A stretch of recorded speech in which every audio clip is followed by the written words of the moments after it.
everyone. Welcome to Wind Down Wednesdays. I'm your host, Paula Taylor, and this is episode 202.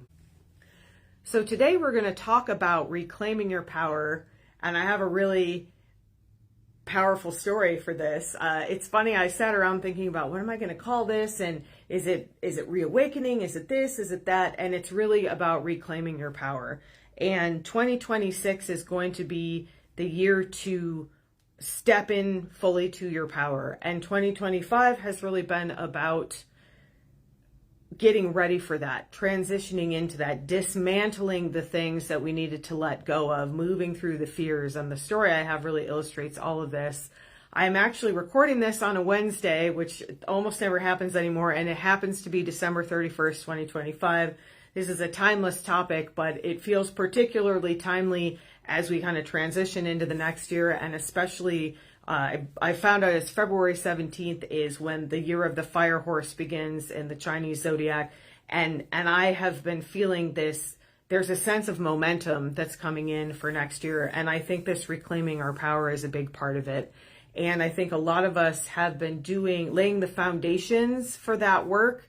And the last thing that's getting in the way is these really big fears. I was going to call them pesky little fears, but they're really big fears about all sorts of things when we step into our power. Who will I be on the other side of this? How will people respond to me? How will my life change? Sometimes I got a little drum confirmation on that last one from the drum in the corner of my treatment room. Who will I be on the other side of this? How will people view me if I fully step into this power? What's the responsibility around this? How do I, which I think this is funny because the people who ask this question are probably not the ones who really need to worry about it, but is there the potential for me abusing this power? I don't want to hurt anyone. I don't want to hurt myself. I want to use this in a way that serves the highest and most illuminated good. So there's a lot of fears that kind of, in the mental space stand in our way, but in the physical, energetic body actually block us from reclaiming our power. And this is one of those times that I'm just going to jump into the story around this because I think it illustrates it better than I could by just kind of like abstractly talking around this. I will say you don't have to have listened to this episode, but if you haven't listened to episode 200, where I talk about the Rescued Hearts Healing with Horses movie, I would highly recommend listening to that. It sort of lays the foundation for some of this. It also includes a free heart activation, 20-minute heart activation. So one of the things that I've been working on since I started channeling this dimensional frequency expansion, which I later learned is angelic light language, that awakening started and heavy dismantling started around 2020 through 2020, and then I started teaching it in 2021. And one of the first things that came in fairly early on in this process was sort of me receiving these activations and then trying to figure out what they were, and then realizing that I was meant to share these with other people to kind of teach this method. And fairly early on in the process, there were these white beings, and people were saying they would see these white beings around me. I would feel them when I was singing. And I just called them the DFE beings for a while. And then there was a point at which the word seraphim came to me. And I immediately thought of Sister Act and the song that they sing about the seraphim and the cherubim, which is a Catholic song. I was raised Catholic. And as soon as this information around angels and seraphim and angelic energy came in, there was a lot of triggering for me around that, to the point that I didn't use that languaging for a long time.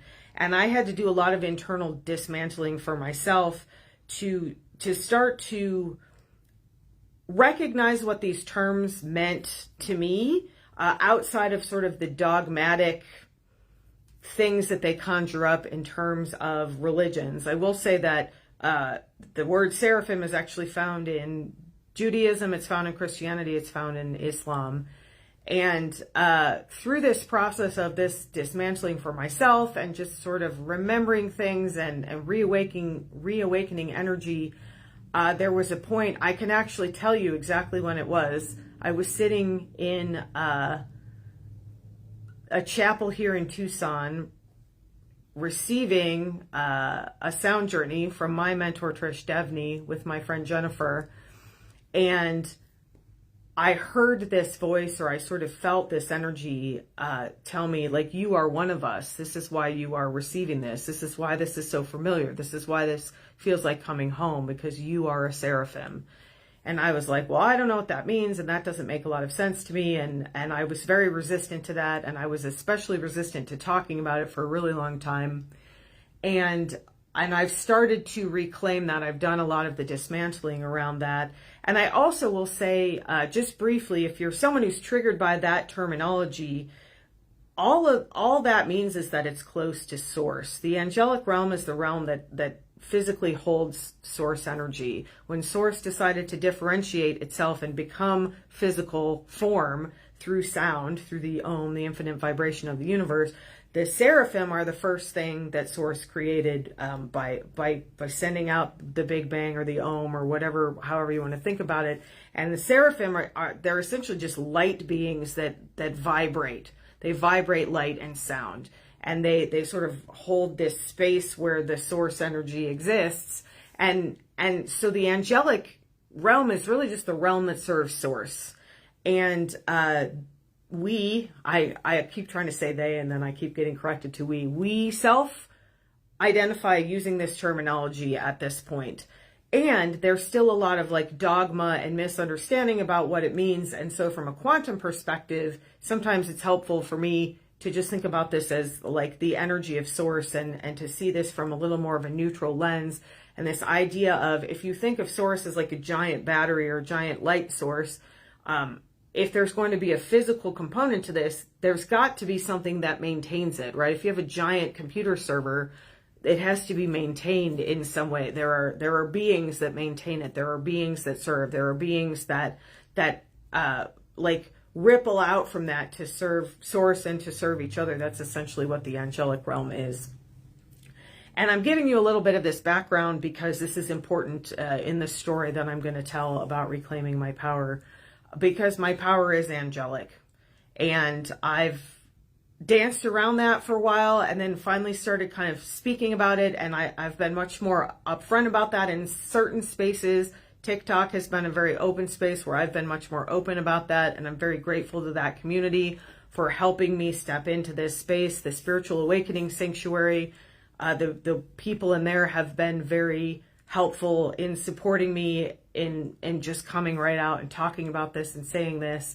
And so there's been a lot of kind of cognitive, emotional, mental dismantling and all of this that sometimes is done before this like big, amazing, like stepping into the power moment. It's not like a spontaneous moment that comes out of nowhere. Most of the time there's a lot of background work and building of foundations that sort of get us to the place where we can have this experience. So all that being said, I have mentioned on the show a few times Equinimity, which is a nonprofit here in Tucson, and I will put a link to their website in the show notes if you want to learn more about them and support them. They do healing with horses, somatic healing with horses. I've mentioned them before on the show several times. I did a training, an incredible training called EASE, Equine Assisted Somatic Experiencing. I did that a couple of years ago. I talked about that on several episodes of the podcast, and then I mentioned them in episode 200 when I talked about seeing the documentary about healing with horses that's called Rescued Hearts. And seeing that documentary was a really powerful experience for me, and it was a call back to the horses. It was like, there's something here for you that you need to receive to step into what's next. And so I reached out to my friend Jeannie, who's one of the owners, and it just very spontaneously worked out that there was sort of a trade to be had of me coming in and offering some energy to the space and the horses. And then I felt like I was supposed to be receiving something. And I was like, I don't know what it is. I'm just supposed to be there and let it unfold. And it's so beautiful. I'm already getting emotional, which is so funny. It happened to line up that we met on Christmas Day. And I'm so grateful for Jeannie and for her partner who was there to witness this ceremony, because it's one of those moments where, like, if someone else hadn't been there, I I might not, I might be, have the, I might have the, oh my gosh, my mind went totally blank for the word I'm looking for. I might want to downplay it to myself. I might think, oh, surely that wasn't as big as I thought it was. I might downplay it. Geez, that's the word I was trying to come up with. And because there were witnesses there, and because we had this beautiful chance to debrief after this, there was no possibility for me to do that. And that's an important part of the story. And I'm just really grateful and honored that they were there to help hold this space with me and for me. So I got over there, and I was like, well, I'm going to do my portion first. And they, Jeannie was sort of like, you let me know what you need from me. And I said, I think I just need to kind of go in and be with the horses and sort of see what comes through. And the way it's set up, it's kind of like there's like a giant sort of oval shape. And then there's a section of fence that sort of separates one side from the other.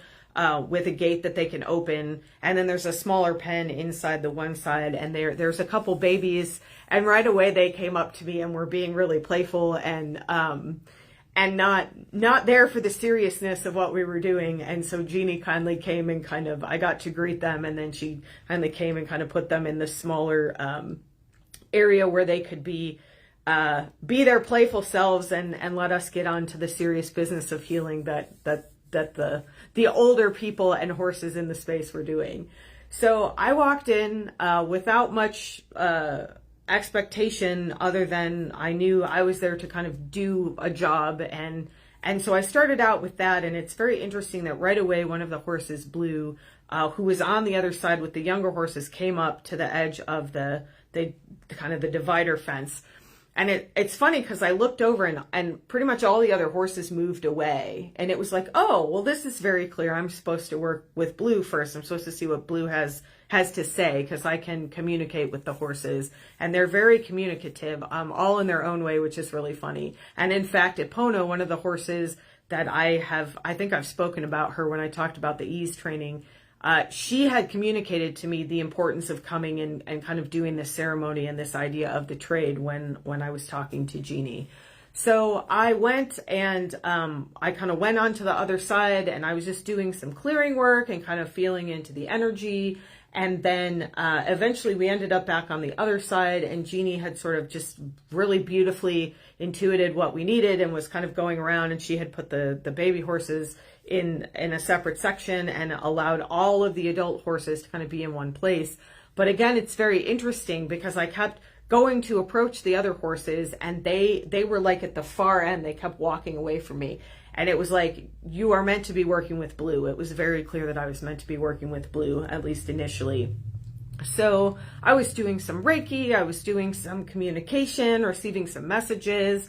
And then there was a point at which it felt like it was time to kind of shift into the trade, essentially, like I was giving, and then it was time for me to kind of start receiving. And what's so funny, and one of the things that people will say over and over about the horses, and what I love about the horses, is like they don't take BS. They don't tolerate falseness in any way. They will show you or tell you exactly what is needed in the situation, and they will not let you get away with not being fully present. And also, like as this story illustrates, they will push you to kind of move through more of the fear than you maybe thought you were going to. Like I kept thinking, oh, I'm done with this. And it was like, there was more. So there was a point at which I felt like things were kind of shifting, and I kept kind of trying to walk closer to Blue. I was like, maybe 2 or 3 feet away, sort of offering Reiki. And I had kind of put my hand on him a few different times and then stepped away, and I was just sort of following his lead. And then I tried to like move in a couple of times, and I started feeling sort of the fear and the emotion coming up, which is part, I was like, oh, all right, it's time for me to receive. And I got these very clear messages, kind of one after the other or almost simultaneously. And the first one was essentially, stop trying so hard, stop trying to prove yourself. And that is, talk about being seen and called out just instantly. That is definitely a pattern that I have been holding for a really long time. And because I kept trying to give, and like he kept stepping back because it was my turn to receive. And it was like, well, I can give and receive at the same time. And it was like, no, like, you stop trying to prove yourself. Like, stop trying to prove yourself. It's time for you to stop doing that. Like, it was very clear. And the other message that came through was about boundaries. And essentially it was like, he wanted me to see that it was not okay for me to step closer to him until he was ready for that, as a reflection of, essentially the message came through as, stop letting people all the way into you before you are ready and before they have shown you that they are ready. And it was very interesting because it was these two messages sort of layered on top of each other of like there's nothing to prove, and you don't have to give yourself away, which again, like, talk about being called out instantly. So I was like, okay, I received these messages, and I sort of just put my arms down and stopped trying to like give energy through my hands, and was like, all right, I'm just gonna stand here. I'm just gonna be here. I'm just gonna be open to receive. I have nothing to prove. There's nothing I have to do. And as soon as I moved into that space, then he came to me.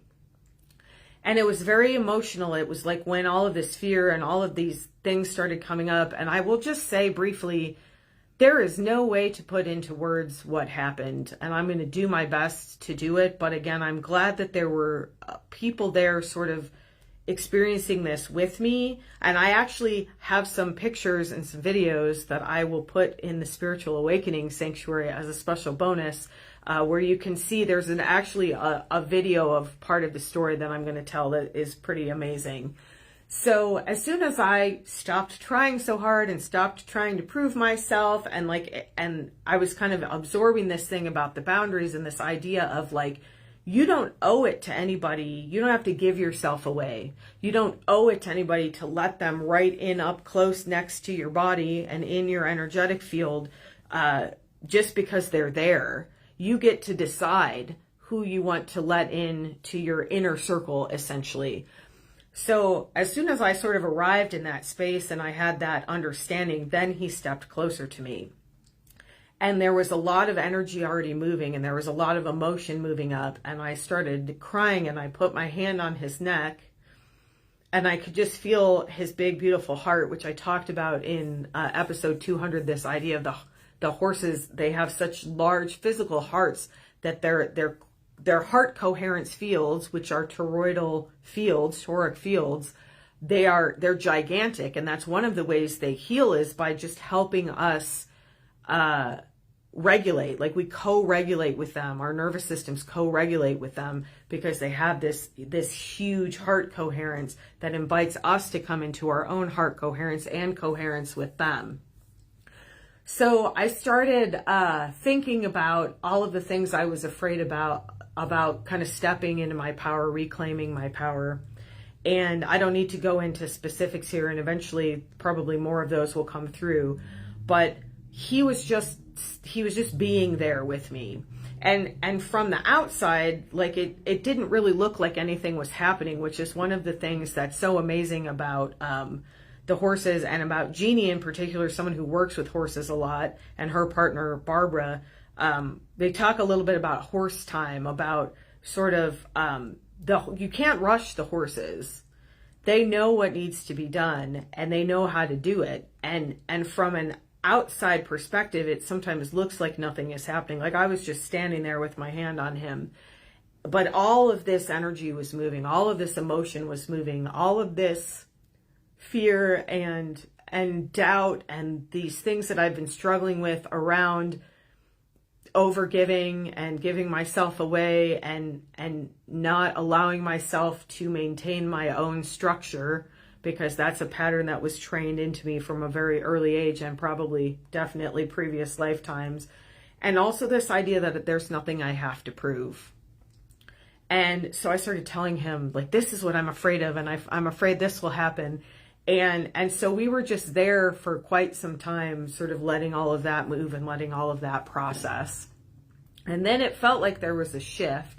And I think I gave him some more Reiki in there. Like, again, it felt like a really beautiful trade. And then I felt called to kind of step away and sort of stand by myself for a minute. And right before I did that, that's actually what I'm sort of thinking back through this. So I was thinking we were finished, and then he came and he sort of nosed me in the belly a couple times. And I was like, oh, he wants me to work on his belly because I was still in that, oh, I've got to give back. I've got to give back. If I'm receiving, I've got to give back. And so I did. I was like offering him some Reiki, and I think he was like, I think telepathically to the other horses, he's like, she's not getting it. She's going to need more help. So I sort of stepped away, and this was all just like kind of an intuitive thing. It felt like a ceremony. And I was standing there, and then Epona came back over to me, and or came up to me, and she started nosing me in the belly.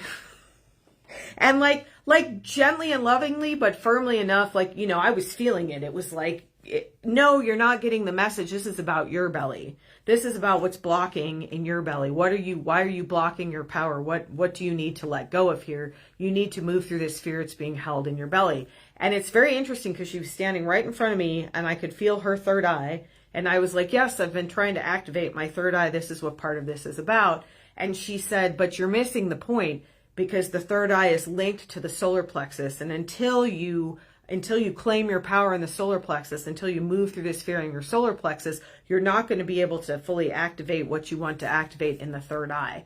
And she nosed me in the belly to kind of to make her point known.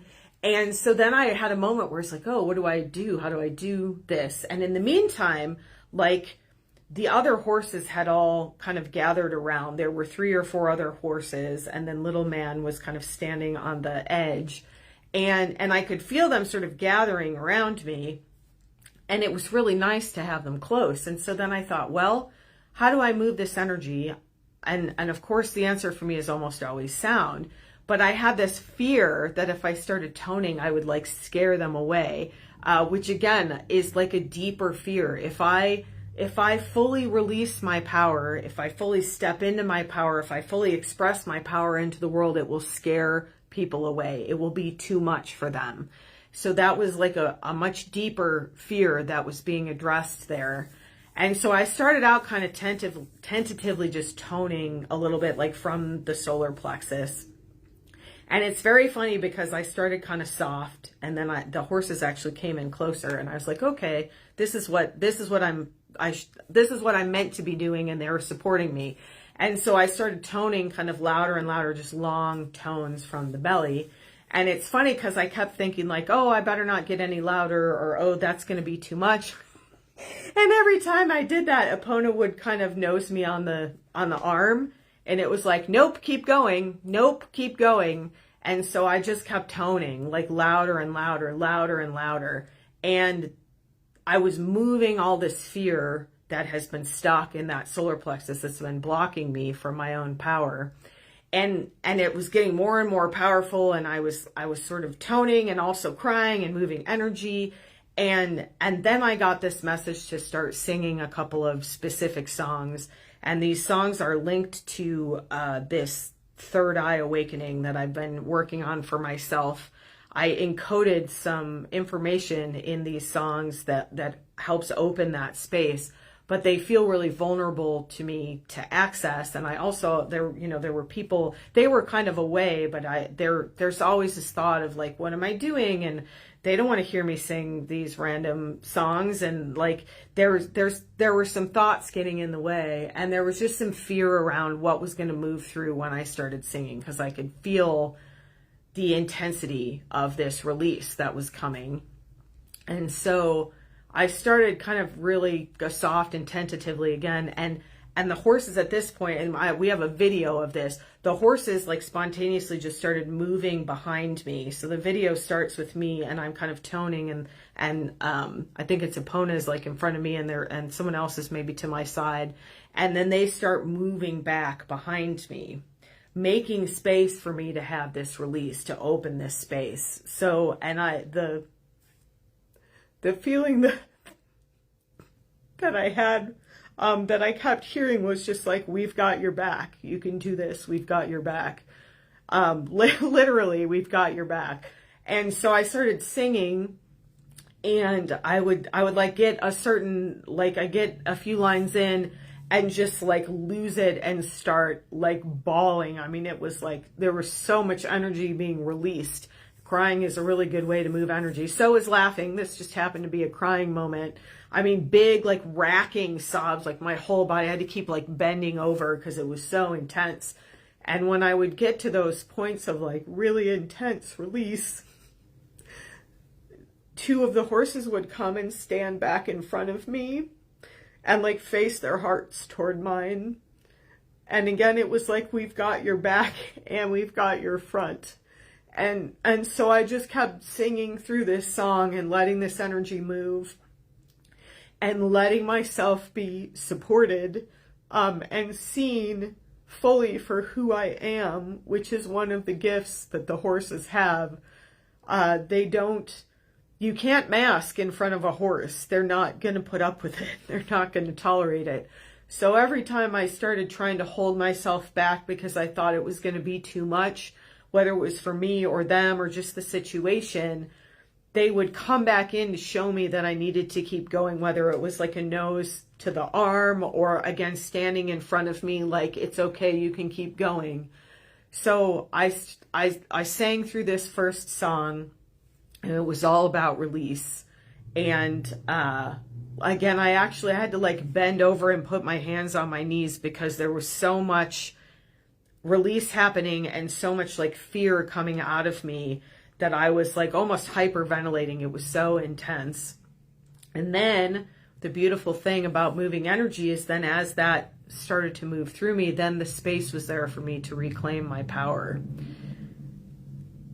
And this is the part that I'm going to do my best to make words around, and give you a sense of just like the incredible strength and awe and reverberation of this experience. So the horses were mostly behind me, and then when I was releasing, they would come in front of me. And then there was this moment where it was like, you're ready to step fully back into your power. And they all went back behind me again.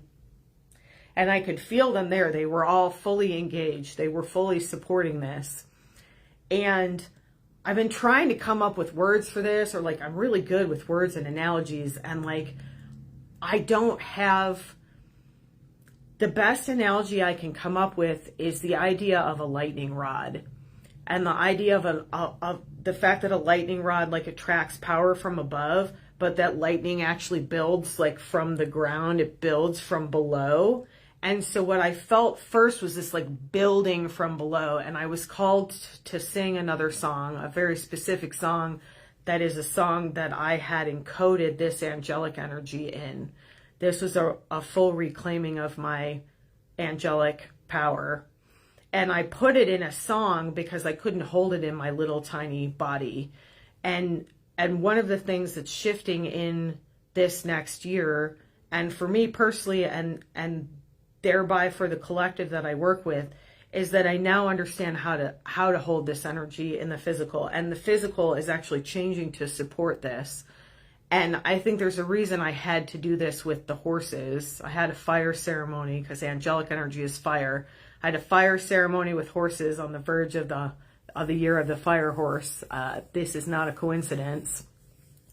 So they were all gathered behind me, and I could feel this energy like coming from the earth, like into my body as I started singing. It was like these waves of energy that were coming in as I was singing. And again, I don't have words for this, but the vision I keep getting, so I will just share this, is the part in Ghostbusters, where they keep saying you're not supposed to cross the streams of they have those like light gun things.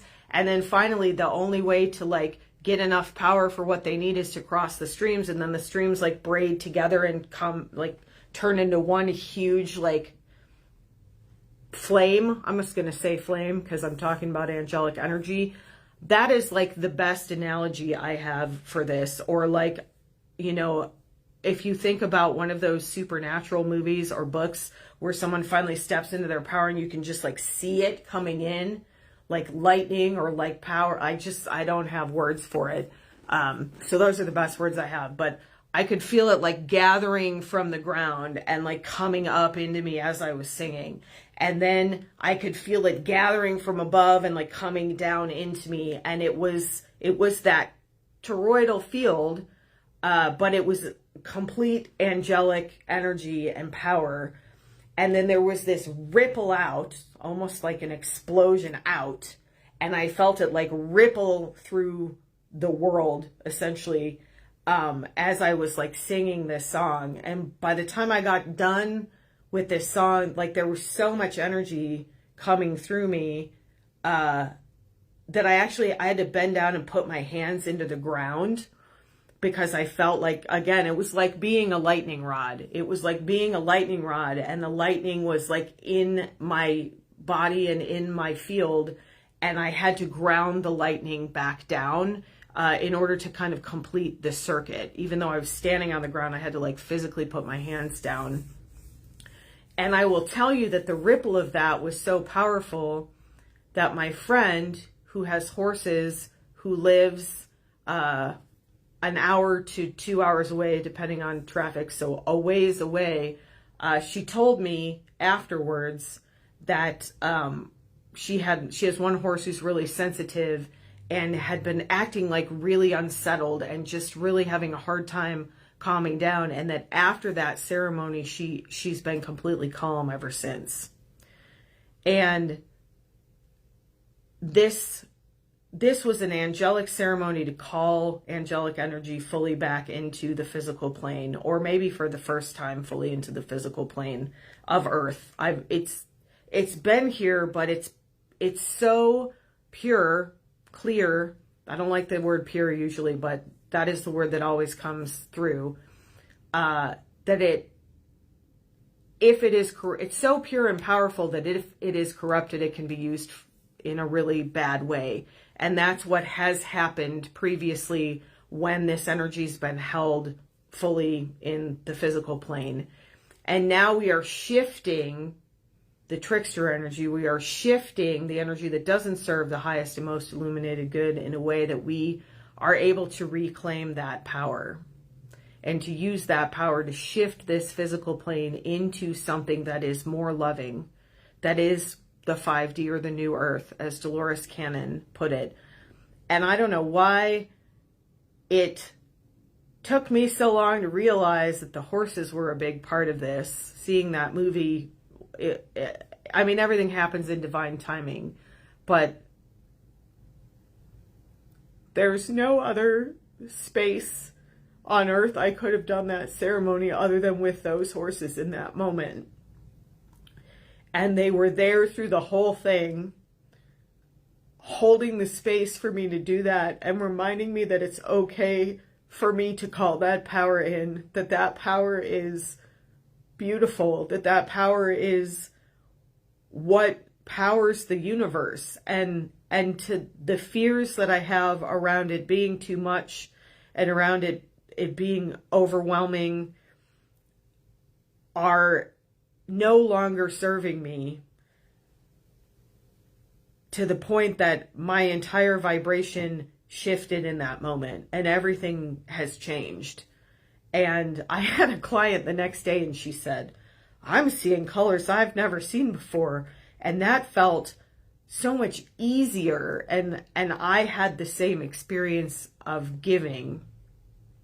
So just to finish my story, so I put my hands into the ground to kind of ground the energy because there was so much energy pouring through me.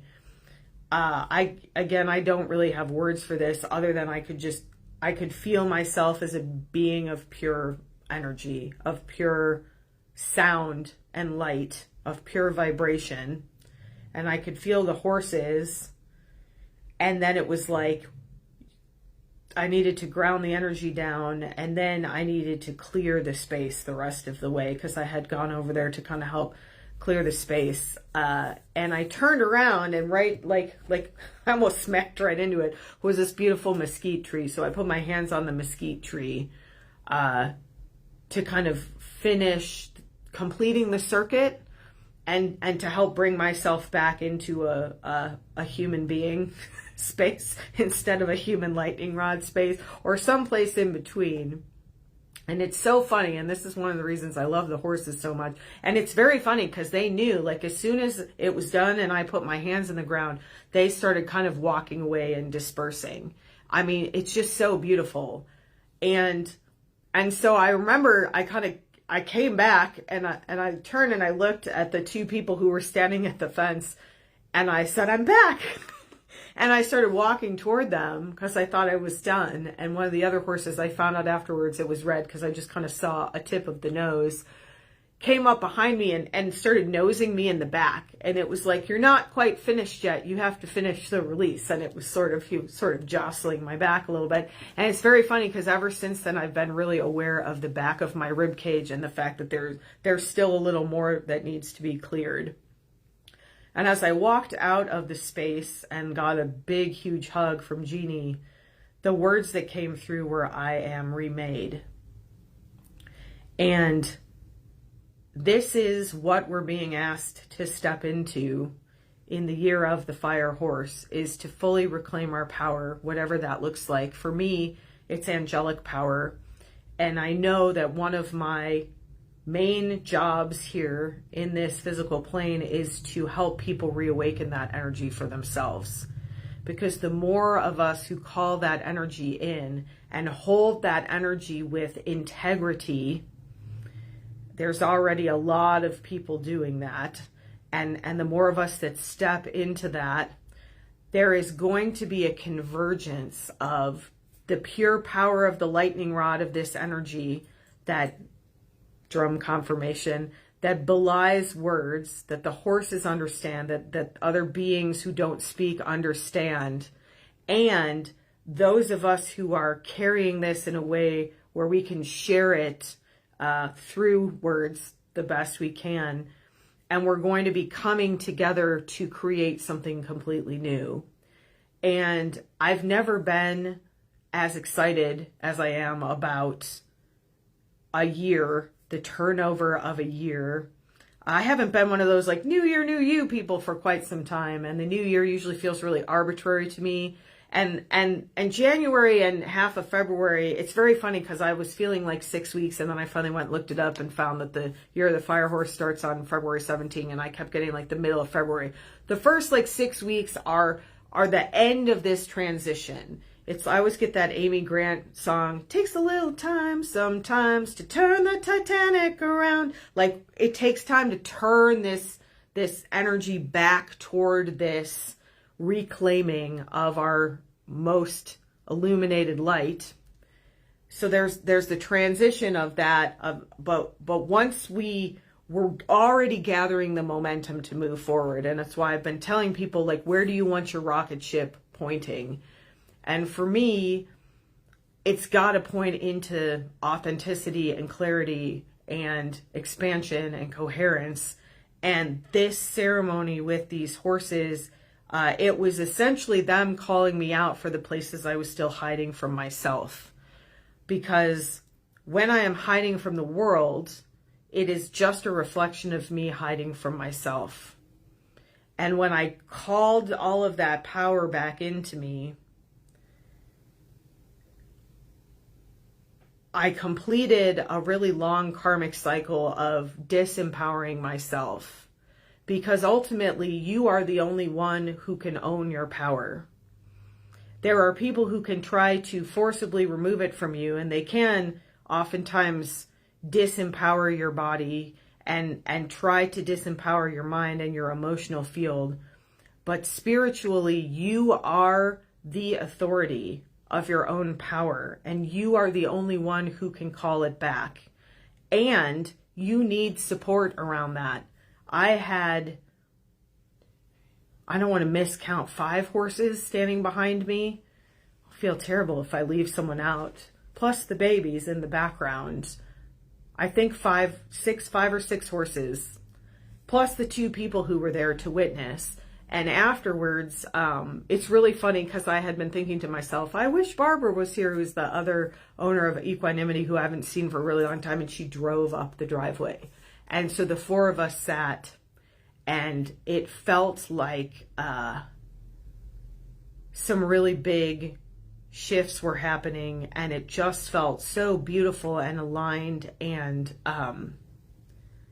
this is what I want for us all as we move forward, is to remember who we are, to reclaim the full breadth and depth of our power.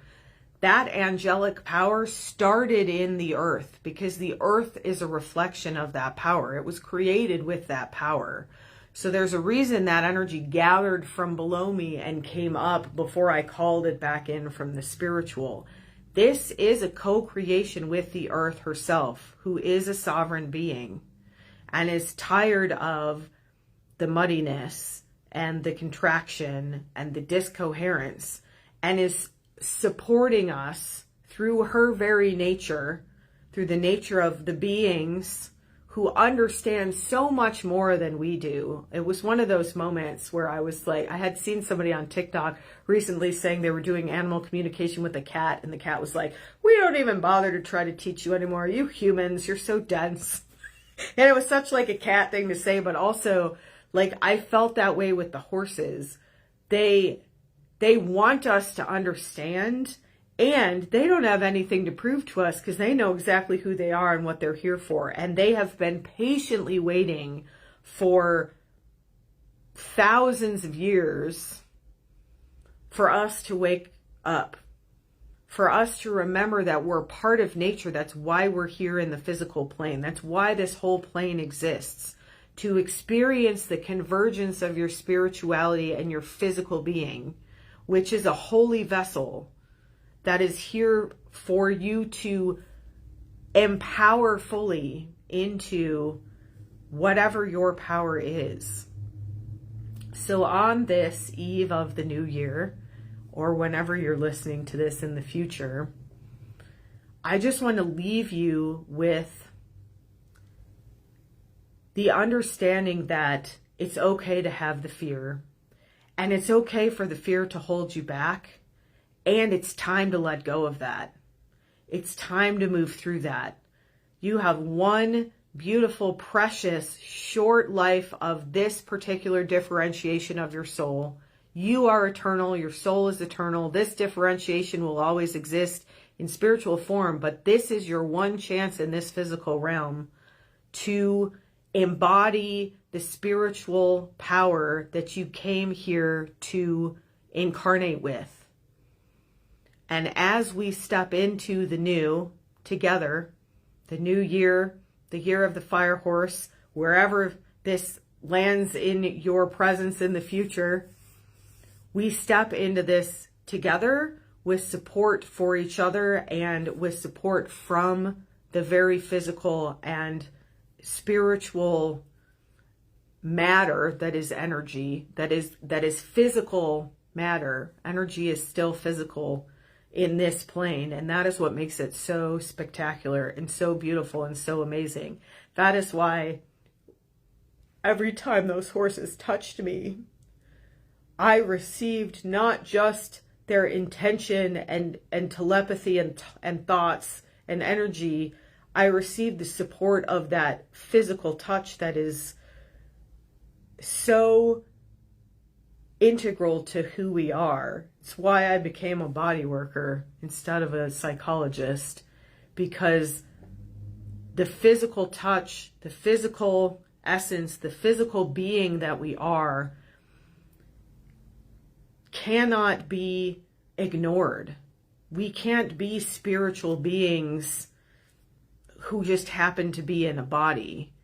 We need to be fully integrated spiritual and physical beings who are here to shift the energy of this experience into one of clarity, expansion, and harmony for ourselves and for each other. So if you are enjoying the show and you would like to access the powerful activations that accompany each episode, the bonus episodes, lots of other discounts and content and interaction with like-hearted individuals who are also claiming their power, calling it back. We would love to have you join us in the Spiritual Awakening Sanctuary. It's $22 a month. There's always a link in the show notes. I hope you have a beautiful new year. Thank you so much for joining me. I will see you on the next episode of Wind Down Wednesdays.